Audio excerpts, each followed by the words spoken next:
Buenos días, soy el padre Fernando Roca, jesuita. Les agradezco que me permitan estar en esta reunión de hermanos franciscanos. De hecho, mi vocación comienza con la imagen de San Francisco, aunque haya estudiado en un colegio jesuita.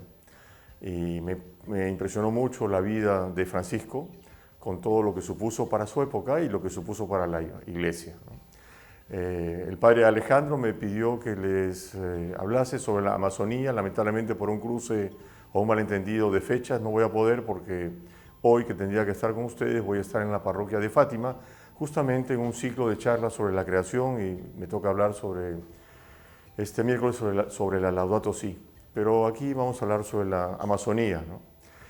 Yo no nací en la Amazonía, nací en Lima, pero desde niño viví en Iquitos en los años 50, al final de los 50, en la base naval, tenía 4 o 5 años, y creo que ese fue el primer contacto que tuve con esta región que ahora ocupa buena parte de mi corazón. Luego, en el colegio, tuve como compañeros algunos buenos amigos de Iquitos y viajaba con ellos en las vacaciones a Iquitos. Después acabé el colegio, entré a la Marina de Guerra. Tuve la suerte de ser destinado varios meses como cadete a navegar por los ríos de la Amazonía. Coincidió con un terremoto que hubo en Lima. La Amazonía es una región excepcional realmente, y solo se entiende gracias a la interacción del agua y del bosque, ¿no? Y en esa interacción del agua, el Amazonas es el río, ¿no? Es el río madre y padre de todos los ríos, y probablemente de todos los ríos del planeta, por toda la función que desarrolla.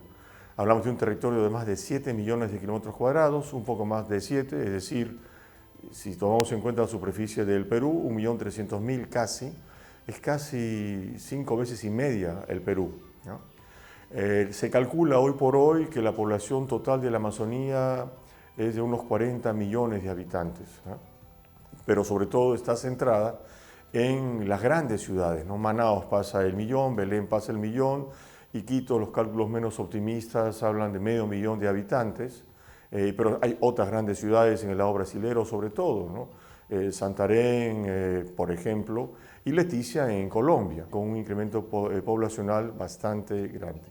Grupos de pueblos originarios en la Amazonía, algunos hablan de hasta 460 pueblos distintos según los datos de la Organización del Tratado de la Cuenca Amazónica, la OTCA. También la REPAM, la Red Eclesial Panamazónica, ha sacado algunos datos recientemente. La proporción de población urbana en la Amazonía es mucho mayor que la población rural. Y la influencia que ejercen los pequeños poblados, las ciudades medianas y las grandes sobre los habitantes de las zonas rurales es muy fuerte. Además, hay muchísimos tipos de Amazonía. Hay una Amazonía como la de la desembocadura del Amazonas, que se ha adaptado al agua salada y al agua dulce. Uno coloca sal en plantas en la zona de Iquitos y lo más probable es que esas plantas mueran rápidamente, porque la sal es escasa en la cuenca amazónica. Está la otra Amazonía, que es la de los páramos, ¿no? Que es una selva tropical adaptada a los cambios extremos de temperatura, una gran diferencia térmica entre el día y la noche, zonas muy húmedas. El ecosistema de páramo realmente comienza o termina en el Perú y va hacia el norte, hacia Ecuador y Colombia, donde alcanza su mayor superficie, y desaparece en Venezuela. En el Perú, los páramos amazónicos se confunden muchas veces con la jalca, que la describe don Pulgar Vidal en las 8 regiones naturales del Perú, que es una zona de transición entre el páramo, que son grandes áreas de pajonales, pero con manchas de bosque donde encontramos palmeras, encontramos orquídeas, árboles de ley, adaptados a esta diferencia térmica entre el día y la noche. Al mediodía puede haber 20 grados, en la noche la temperatura puede caer a veces hasta 0 grados, de mucha humedad. La jalca, que es esa zona de transición, que en el caso peruano algunos dicen que comienza en lo que es la depresión de Huancabamba, que es la zona de Piura, de Cajamarca, donde está la carretera marginal que saliendo de Olmos ingresa a la Amazonía, y la jalca continuaría hasta la zona de la Sierra de la Libertad, la Sierra Norte de la Libertad, y que a partir de allí esta zona de transición, esta zona altitudinal, comenzaría a llamarse Puna, ¿no? En todo caso, vemos cómo hay diferentes tipos de ecosistemas amazónicos. Están también los de bosque seco tropical. En el caso peruano está la parte de bagua, las baguas, en lo que es la región Amazonas, algunas partes de San Martín también, y que se parece mucho a la costa tropical del bosque seco tropical del Pacífico, Tumbes, Piura, para el caso peruano, pero el sur del Ecuador también y muchas partes de la costa centroamericana, ¿no? Están también las grandes zonas que se inundan, que son las zonas de Bárcea, que son las zonas de las orillas de los ríos, pero que también en las épocas de creciente los ríos crecen y pueden inundar, alagar, como dirían allá, hasta casi más de 100 kilómetros a cada lado de la orilla, lo que es impresionante, ¿no? Están las zonas que nunca se inundan, que son las zonas de tierra firme o terra firme, y a cada uno de estos ecosistemas, antes de la llegada de los europeos, los antiguos habitantes diseñaron estrategias adaptativas para cada uno de estos ecosistemas, lo que supone diferentes tipos de culturas según los diferentes contextos. Y esto realmente es una cosa muy interesante. Por otro lado, el Amazonas, ya se ha comprobado que es el río más largo del planeta, sus orígenes están en la Sierra de Arequipa, a menos de 180 kilómetros de la costa del Pacífico, pero tienen un muro de más de 5.000 metros de altura, que son las nacientes más remotas, y ahí baja hasta el océano Atlántico, ¿no? Iquitos está a más de 3.000 kilómetros de la costa de la Atlántica, y la diferencia de altura entre Iquitos y la costa atlántica son aproximadamente 100 metros. O sea que en más de 3.000 kilómetros de distancia hay solo un desnivel de 100 metros, lo que explica por qué las zonas ribereñas de los grandes ríos amazónicos, siendo el Amazonas el principal, se inundan con tanta facilidad en cierta época del año. Otra cosa que es interesante es ver cómo la Iglesia, desde que ingresó a la Amazonía, así como los antiguos habitantes diseñaron estrategias adaptativas según los diferentes tipos de Amazonía, la Iglesia, a través de las diferentes órdenes religiosas, los franciscanos entre ellas, también diseñaron prácticas evangelizadoras que de una u otra forma, en mayor o menor grado, tomaban en cuenta estas diferencias ecosistémicas dentro de la misma Amazonía, dentro de este bioma. Pero también hay que decir otra cosa que me parece que se conoce poco y que recién estamos descubriendo. La arqueología amazónica, que está haciendo grandes descubrimientos en los últimos años, ha mostrado cómo el europeo que llegó al inicio del siglo, a los inicios o a mediados del siglo XVI a la Amazonía, ya encontró un ecosistema amazónico bastante intervenido por el ser humano, por el antiguo habitante. ¿Por qué? Porque los antiguos habitantes diseñaron estrategias adaptativas para poder mejorar sus condiciones de vida en el lugar donde estaban, pero esto lo hacían, curiosamente, con un término que hoy se usa mucho, que es de una manera sostenible. Es decir, estas estrategias adaptativas se vinculaban bien con el entorno. De hecho, podemos decir que se vinculaban bien porque eran grupos poco numerosos, ¿no? La demografía y la densidad demográfica no era muy grande, quizás era mucho mayor que lo que conocemos ahora con relación a la población actual de pueblos originarios, pero así todo, para una cuenca de 7 millones de kilómetros cuadrados, el impacto del hombre sobre el entorno era menor. Y como la naturaleza es generosa, estos impactos eran regenerados por la naturaleza muchas veces de una u otra forma, o a veces el hombre contribuía a mejorar esta biodiversidad, ¿no? Hay estudios que muestran cómo en muchas zonas de la Amazonía se está descubriendo ahora lo que se llama la terra preta en portugués, que son grandes extensiones de tierras que han sido mejoradas, incorporando ceniza, incorporando huesos, incorporando materia orgánica, incorporando cerámica, que ayuda a que la tierra no se compacte, restos de cerámica, ¿no? y que el agua pueda filtrar con mayor facilidad. Otras zonas que eran zonas inundables, esto se ve claramente en lo que se llama el Triángulo de la Guayana, el río Orinoco, el Amazonas y la costa atlántica. En el Triángulo de las Guayanas se hacían plataformas sobre el nivel de la tierra, grandes plataformas que en la época de inundación no se inundaban. Y ahí se cultivaba una serie de productos que contribuían a la alimentación y sostenibilidad de los pueblos en los que estaban. Esto también se ve en los llanos orientales e en Bolivia, en las zonas de Mojos, por ejemplo.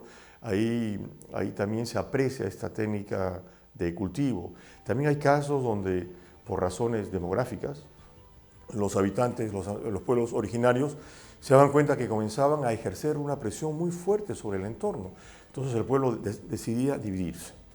Y un sector de esas familias que se desplazaban llevaban con ellos plantas que tenían un uso cultural importante, medicina, religioso, uso medicinal, para la alimentación, y se desplazaban 300, 200 kilómetros del lugar de donde estaban inicialmente.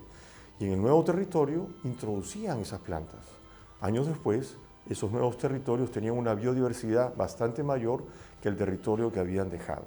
Y estas son prácticas que se hacían a lo largo de toda la Amazonía. También se ha descubierto que las cadenas de comercio, por ejemplo, eran muy fuertes. El curare, este veneno que se hace para usar, por ejemplo, en los dardos envenenados de las cerbatanas, que paraliza, y que hoy la medicina lo usa la curarina. Eso se usa en medicina, por ejemplo, para temas de trabajos, de operaciones al corazón. Evidentemente que de una manera mucho más elaborada y sofisticada.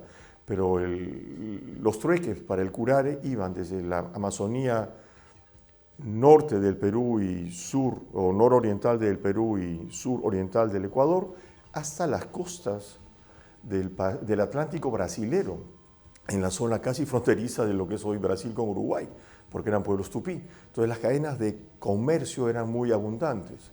Por otro lado, también está comprobado, y ustedes como franciscanos, por supuesto los que trabajan en la zona lo deben saber, que la cordillera de los Andes para el caso peruano no era una barrera que dividía al país. Al contrario, la cordillera de los Andes, a pesar que era una pared de 5.000, 6.000 metros en algunos sitios, tenía corredores que articulaban el comercio y los desplazamientos entre los pueblos amazónicos y los pueblos de la costa.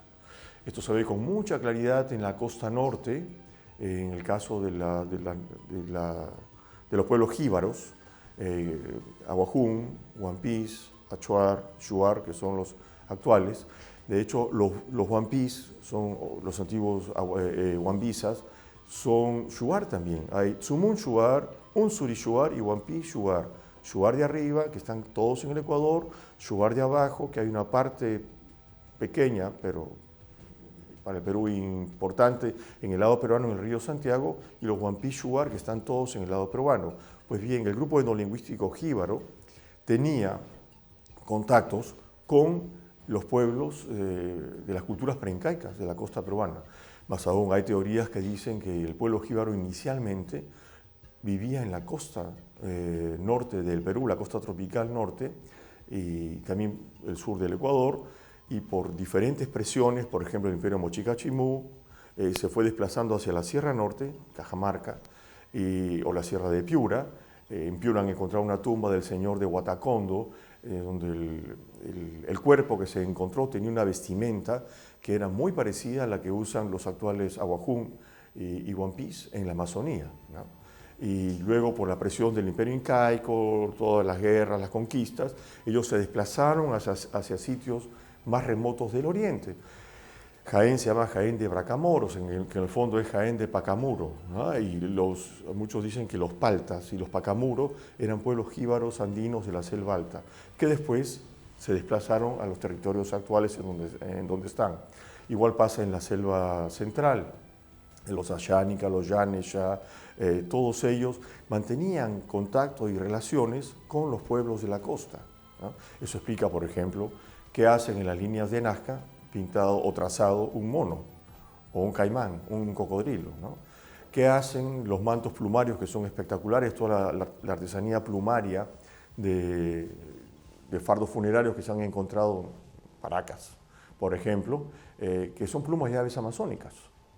O se han encontrado semillas también de algunas plantas amazónicas en fardos funerarios de la costa peruana, en la costa central, en la costa norte. Con relación a la costa sur, el tema es diferente porque los Andes se ensanchan muchísimo en la costa sur, en el sur del Perú, y se van angostando hasta que entran al Ecuador. Pero los vínculos y las relaciones entre Amazonía y costa, hoy por hoy la arqueología contemporánea está demostrando que eran mucho más fuertes de lo que se pensaba. Y por supuesto, esto, si lo vinculamos con la historia de la Iglesia, Toda la parte norte del Perú y el oriente ecuatoriano fue trabajado por los jesuitas y ustedes, los franciscanos, estaban en la zona de Ucayali, ¿no? De hecho, el padre Uriarte, esta es una versión jesuita, en Diario de un misionero de Maynas, cuenta cómo los jesuitas pensábamos que teníamos todo el Ucayali, ¿no? Y llega un visitador de Roma que iba surcando el Ucayali en una gran canoa con indígenas que estaban remando y se encuentra curiosamente con otra canoa que descendía por el Ucayali con muchos indígenas remando, donde había un visitador franciscano. Y se encuentran las dos y los indígenas estaban asustados, pensaban que iban a tener que enfrentarse, que pelear. Y en ese momento, estoy resumiendo porque el tema, la narración es mucho más completa, se decide que la Compañía de Jesús solo llega hasta la parte de la confluencia del Ucayali con lo que es el Marañón, y de ahí hacia el sur todo queda bajo el manejo pastoral de los franciscanos, ¿no? Hay libros, hay clásicos, La sal de los cerros de Stefano Varese también cuenta las incursiones, las primeras incursiones de misioneros en la selva central, ¿no? Donde otra vez los jesuitas nos queremos meter. De hecho entra un hermano jesuita, pero dura poco y sale, porque ahí estaban ustedes, una congregación, una orden mucho más antigua. Ustedes son del siglo XII, nosotros somos del siglo XVI, nosotros llegamos bastante después, ¿no? Entonces, todo este territorio es un territorio, es apasionante, pero es un territorio muy amenazado ahora, y por eso la preocupación del Papa sobre el cuidado de la casa común, la Laudato Si, y este sínodo amazónico, o este sínodo de los obispos sobre la Amazonía, que se va a realizar en octubre, ¿no? La Amazonía, se habla mucho del pulmón del mundo, hay que ser claros, no es la que más capta carbono en todo el planeta. Los mayores captadores de carbono del planeta son los océanos, no es la Amazonía. Pero la Amazonía es uno de los grandes territorios que capta carbono, porque todavía es el mayor bosque tropical que le queda a nuestro planeta, ¿no? Amenazado, sí, por las ilegalidades, la minería ilegal, la tala ilegal, o también por grandes proyectos que no miden las consecuencias del impacto que pueden tener sobre el entorno, ¿no? Hacer represas, dragar ríos, es una cosa muy seria, y sobre todo para los ríos amazónicos, que son ríos, digamos, son ríos locos, porque en las épocas de lluvia bajan con un caudal impresionante, arrastrando muchísimos sedimentos, y eso, por ejemplo, para un embalse, ese sedimento no pasa, se queda embalsado dentro de la represa que se hace, y si no hay una tecnología que vaya sacando todos esos sedimentos y los vaya haciendo circular hacia las partes bajas, ese embalse se colmata. El caso peruano de Povechos, que estamos hablando de la costa peruana, que no es Amazonía, es evidente, Povechos está colmatada, porque las aguas del río que se represó ya han reducido tremendamente la capacidad de acumular agua en Povechos, ¿no? Y eso en la Amazonía, no hablemos de la migración de los peces, los sedimentos que bajan los ríos de la Amazonía abonan, o sea, los sedimentos que los ríos lavan en los Andes, una cordillera nueva, joven. Los Andes es la más joven de las grandes cordilleras de este planeta. Los cálculos más discretos le echan 40 millones de años, juventud. Una juventud de 40 millones de años comparado con el Himalaya o los Alpes, que hablan de 70, 80 millones, ¿no? Pues bien, esas nacientes de los ríos en los Andes arrastran los sedimentos, el barro, y abonan las partes bajas en toda, por ejemplo, la planicie amazónica brasilera. Y por eso se dice que el Amazonas se da el lujo de construir una isla, la isla de Marajó en la desembocadura, con sedimentos que recoge 7.000 kilómetros aguas arriba, ¿no? Y la isla de Marajó en superficie es como Dinamarca, hoy por hoy, y sigue creciendo por los sedimentos. Igual puede pasar con el dragado de los ríos, que es un tema tan polémico hoy. El dragado de los ríos amazónicos, son palabras mayores, ¿no? Y cómo controlar las fuerzas de los ríos que arrastran todos estos sedimentos. Entonces, el Papa, frente a todas estas situaciones, nos pide, como gente de iglesia, ser conscientes de lo que podemos hacer para aportar al buen manejo y a la conservación de estos territorios, junto con los pueblos originarios, junto con las poblaciones de ribereños, junto con las poblaciones de las grandes ciudades, ¿no? Y esto supone también que hoy por hoy, iglesia y academia tenemos que trabajar de manera articulada. ¿Por qué? porque los que hemos tenido la suerte de trabajar en la Amazonía o los que tienen el privilegio de seguir trabajando en la Amazonía, adquieren un conocimiento y una práctica del territorio y de lo que ven muy interesante. Conocimiento y práctica que solo es posible adquirir cuando uno está tiempos largos en el territorio. Entonces, el compartir esos conocimientos con investigadores de buena fe, por ejemplo, ¿no? Por supuesto, que sea gente con ética. Entonces, compartir esos conocimientos con estos investigadores también interesados por la Amazonía, que van, que vienen, para desarrollar propuestas de manejo sostenible que ayuden a mejorar la calidad de vida, a recuperar el entorno destruido o a manejarlo de manera sostenible, es fundamental por el bienestar de la gente que habita la Amazonía, ¿no? Y yo creo que son tiempos que, si bien es cierto, son tiempos desafiantes. Todo el tema de las quemas que se han dado ahora ha sido una cosa que, por un lado, ha sido un aviso, pero por otro lado ha habido mucho sensacionalismo también, no porque las quemas no hayan sido serias, pero la práctica de las quemas es una práctica ancestral en la Amazonía. Y si hay un incremento demográfico tremendo, como el que se está dando, porque hay muchos más desplazamientos de poblaciones hacia los ecosistemas amazónicos, las ciudades van creciendo, muchos pueblos indígenas también están teniendo un crecimiento exponencial demográficamente, otros no, lamentablemente. Entonces eso supone que si antes en 100 hectáreas se hacían quemas 20, 30 personas, ahora en 100 hectáreas hacen quemas 100, 200 personas, con lo cual se juntan esas quemas y se producen incendios incontrolables muchas veces, como lo que ha pasado ahora. Pero también hay que decir que hay quemas que son motivadas para destruir grandes extensiones de bosque amazónico y poner plantaciones de monocultivo, poner ganado, y eso es serísimo, ¿no? De hecho, el drama de Tamchiyacu es muy fuerte, ¿no? En Tamchiyacu se han destruido no sé cuántas hectáreas, sobre pretexto que se iba a plantar cacao, la selva está arrasada, no hay plantación de cacao, tampoco se ve dónde está la madera que se cortó, y allí está todo, y hay todo un proceso judicial contra los responsables muy fuerte en este momento. Ha salido una noticia hace poco del gobierno regional de Iquitos y de Loreto, donde se está abriendo un proceso contra esta deforestación brutal que ha tenido, ¿no? Y frente a todo esto, como iglesia tenemos que tener alguna palabra, ¿no? Tenemos que hablar, tenemos que actuar, pero muchas cabezas juntas piensan mejor.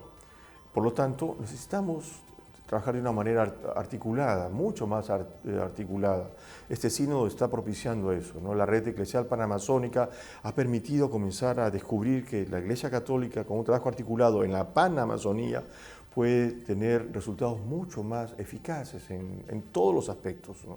Por primera vez desde el arco desde las Guayanas, la francesa, Surinam, Guyana y todos los países andino-amazónicos, Venezuela, Colombia, Ecuador, Perú, Bolivia y el Brasil. Como iglesia estamos conociendo lo que hacemos y lo que queremos hacer, estamos aprendiendo de nuestros logros y tratando también de corregir nuestros errores, ¿no? Yo creo que el sínodo va a ser un momento muy importante para realmente seguir apostando por la esperanza, seguir apostando por lo mejor de la condición humana desde esta buena noticia que nos llega con el Evangelio. Y allí el franciscanismo en la Amazonía tiene mucho que hacer y tiene mucho que decir. Muchas gracias por esta oportunidad, me hubiera gustado muchísimo estar con ustedes. Yo creo que el franciscanismo tiene mucho que aportar en estos tiempos ahora por todo lo que Francisco mostró y enseñó. Se le critica a la Iglesia que por culpa de la Iglesia Católica todo el tema de transformar la naturaleza y dominar es lo que ha producido esto. Y eso es falso, porque si eso fuera así, Francisco no hubiera hecho lo que hizo ni decir lo que dijo. Justamente Francisco descubrió la importancia de la relación del hombre con la naturaleza y aprender a sentirnos hermanos de las cosas de la naturaleza, el hermano sol, la hermana luna, la hermana agua, el hermano bosque, ¿no? Y yo creo que hoy ese discurso de Francisco tiene que seguir vigente y actualizado según las exigencias de los tiempos. Bueno, y ahora ya despidiéndome, gracias por su trabajo, el trabajo de las religiosas, el trabajo de los religiosos, y sigan apostando y motivando a todos los que quieran, a todos los que puedan y quieran ir a trabajar a la Amazonía, que nuestra presencia es muy importante y es mucho más importante de lo que creemos, ¿no? No tanto porque seamos expertos en todo, sino porque lo que nosotros queremos es que la gloria de Dios es que el hombre viva, y queremos que los hombres y mujeres de la Amazonía vivan, los de las ciudades, los de las poblaciones y los de los pueblos originarios. Y yo les diría que en la medida de lo posible motiven a las vocaciones para que se planteen de alguna u otra forma la posibilidad de trabajar en la Amazonía. En Abajún, para decir quédense bien cuando uno se va, es Shimpo Justá. Quédense bien, quédense con el Señor y quédense con la esperanza de la buena noticia y convencidos que este sínodo sabrá dar los mejores frutos. Y gracias al Padre Alejandro Vice por esta oportunidad que me ha dado de poder llegar a ustedes a través de estos nuevos medios audiovisuales que están tan de punta y de moda en nuestra sociedad. Muchas gracias y que el Señor los siga bendiciendo con su trabajo como franciscanas y franciscanos en nuestra Amazonía. Gracias.